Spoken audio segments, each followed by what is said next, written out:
on, S&P 500 opened a little over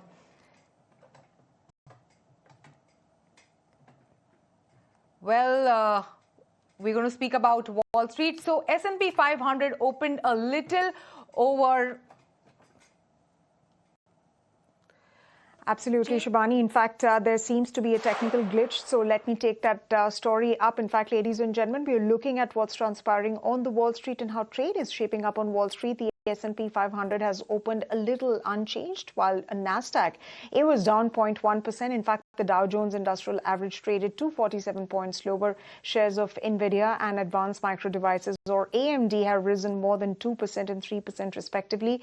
Now, if we look at Intel's shares in contrast, well, they have tumbled 14% after the chip maker reported a disappointing first quarter outlook. So when we look at the indices and of course Wall Street indices, if we look at the S&P 500, the Nasdaq, well, there's little unchanged. We have seen some sort of recuperation of these indices just after Donald Trump announced his plan for Greenland. He stated that he's not going to acquire Greenland by force. So of course there was some sort of optimism. However, it remains to be seen how that plan really emerges and how that plan really shapes up, and that is going to be the real test for the indices, Shibani. As of now, more or less little unchanged. In fact, the Nasdaq is down about 0.1%, so nothing very significant that's happening on Wall Street. Absolutely, but Brent trade prices hit intraday high even as US President Donald Trump issued fresh threats against Iran. Concerns around ease of crude supply boil to surface yet again, and on the back of this, Brent crude is currently hovering close to the $66 per barrel mark. Well, on that note, it is time for us to slip into a very, very short break. You don't go anywhere. We will be right back on India Tonight.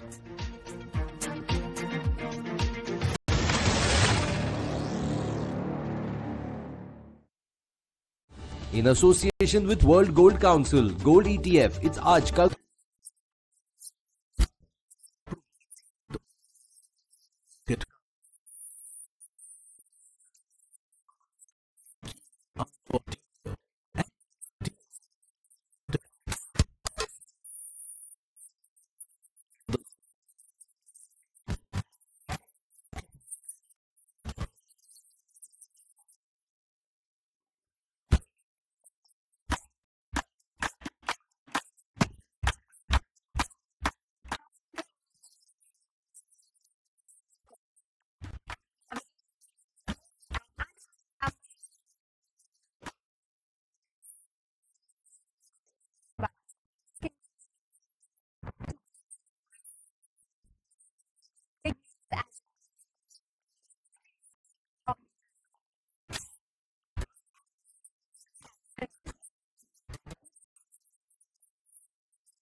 the heart of the process being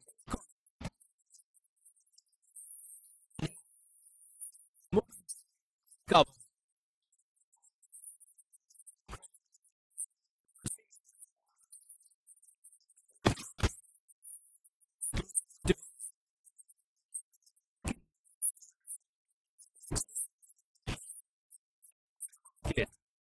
Because the I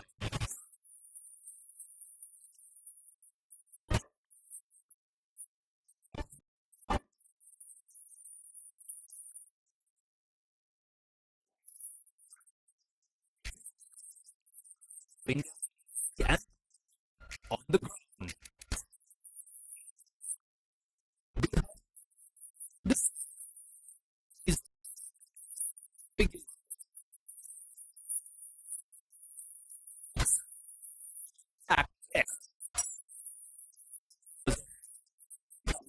Like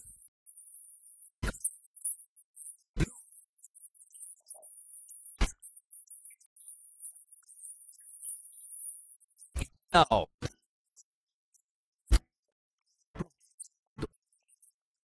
get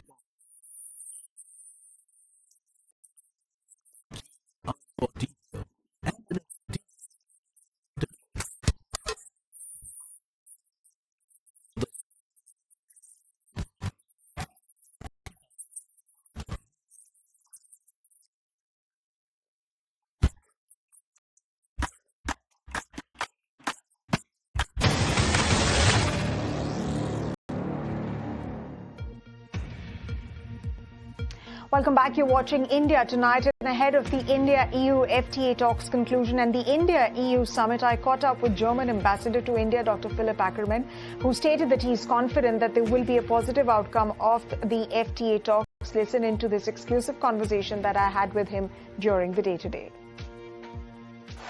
Thanks very much, Ambassador, for taking the time out and speaking to us here on ET Now. And first things first, I want to talk to you about the EU-India FTA. It's being called as the mother of all deals. Is that a right description of the deal, which is likely to get signed on the 27th of January? So, Germany is not a partner of the negotiations. We are basically represented by the EU is negotiating the deal. I think it will be a very, very interesting deal. I'm very confident that we'll announce something on the 27th.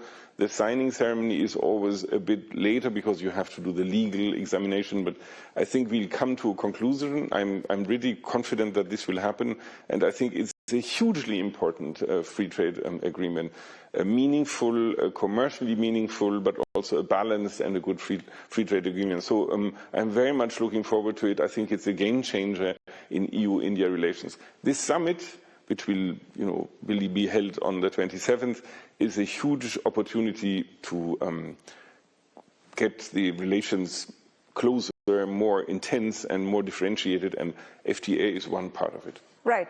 You also mentioned about the EU-India summit that is slated to happen on the 27th of January. What are the kind of expectations, and will it be a game changer in terms of the EU, and India ties as far as those are concerned, and especially coming in at a time when there is so much disruption globally? Yeah, I think you are right when you say it's a milestone in our relations. You will have the President of the Commission and the President of the European Council coming to Delhi. They will be the guests of honors for the Republic Day, and then after that they'll have on the 27th the summit. I think the summit will tackle a whole range of things, and I think there is a lot of common interests which we will try to get aligned on and work together with. So, FTA we mentioned, but there is also a security dimension, defense dimension. There is a clear business dimension. We'll have a business CEO, but there are also, items that keep us all busy. AI, climate, you name it, that all will be discussed during this summit. And therefore, I think I'm very much looking forward to it. I'm extremely happy that this will take place. Germany is fully supportive of this summit, and we look forward to its certainly very, very promising results. But Ambassador, could you also speak a bit about, the kind of stability that it is expected to bring about in uncertain times, especially what's happening with the deal between, if you see, the EU and the United States? So I think, as you have heard all over the place, many countries feel that new partnerships are needed. Now, I wouldn't consider the partnership between India and EU a new one. It's a long one. It has been growing over the years. But what I see in current circumstances is that these joining hands, like in this summit, is very, very a clear message that, liberal democracies, open societies join hands in order to pursue the common goal in a more and more unruly environment. Absolutely, and there is a mobility MOU as well that, of course, Ms. Kalis spoke just a couple of hours back that is likely to get announced as well as part of the EU-India summit. But Ambassador, let me also talk particularly about Germany, given the fact that the German Chancellor was here in India, and of course there was a lot of interest being expressed in sectors like defense, for example, AI, education as well, technology as well. He visited Bengaluru. Just want you to speak to us a bit about, all of these sectors and why do they interest Germany, and what are the kind of convergences that we can see in the next few months or years? So I think it was a deliberate trip ahead of the EU summit, because the Chancellor made it very clear that bilaterally we are very much in favor of this FTA and we push hard for it, and therefore I am very optimistic that we are getting a good result next week. But the visit, as you rightly say, had a very strong business, a very strong economic angle. We had 25 CEOs coming to India. We had a common roundtable where both leaders, the Prime Minister and the Chancellor, addressed the audience, or the businessmen. And women, I have to say, lots of women on our side, very important. I think, generally speaking, we see a lot of potential in the Indo-German economic and business relations.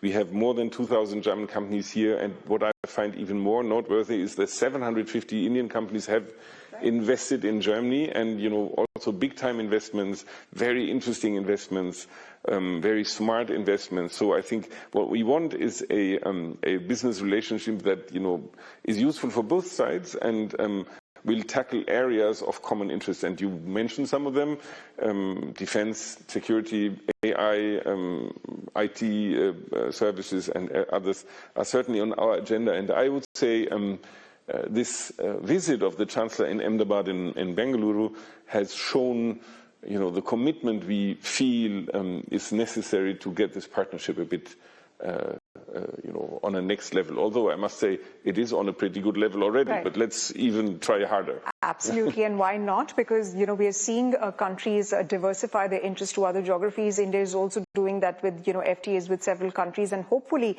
this also gets announced, and it will be interesting to see, Ambassador, since you mentioned about the AI summit, it'll be interesting to see if there is any kind of participation from Germany as far as the AI summit in February is concerned. But let me ask you about, the recent developments that have happened in the past couple of hours with respect to the Board of Peace. President Donald Trump announced that he unveiled that at Davos.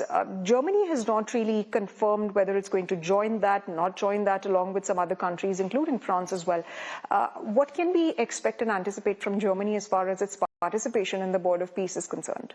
Well, let me start by the AA summit, because you mentioned at the beginning, of course, Germany will be represented. We are looking forward to it. From Germany, you have our Minister for Digitalization. It's a new ministry. It's somebody who now is trying hard to get more digitalization in our society, in our economy, in our public administration. And, when people come to India, I always show India as a shining example how digitalization has changed society and how far India has come in this area. So I think it's a very timely summit, and it is a very, very good location for the summit, as you are so good in digitalization. We can certainly learn a lot from India. So I'm looking forward to receiving him here, and he will participate as the German head of delegation to the summit. On the Board of Peace, I think our position is we still have to carefully look at it. We will still consider it. There are some questions that have to be answered.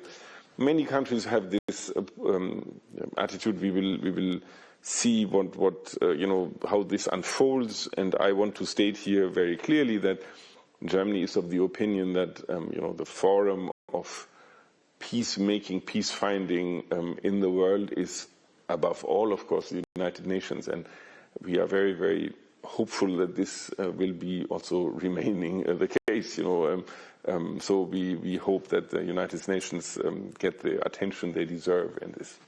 All right. Ambassador, just one final question before we let you go, and this is essentially on the matter concerning Greenland.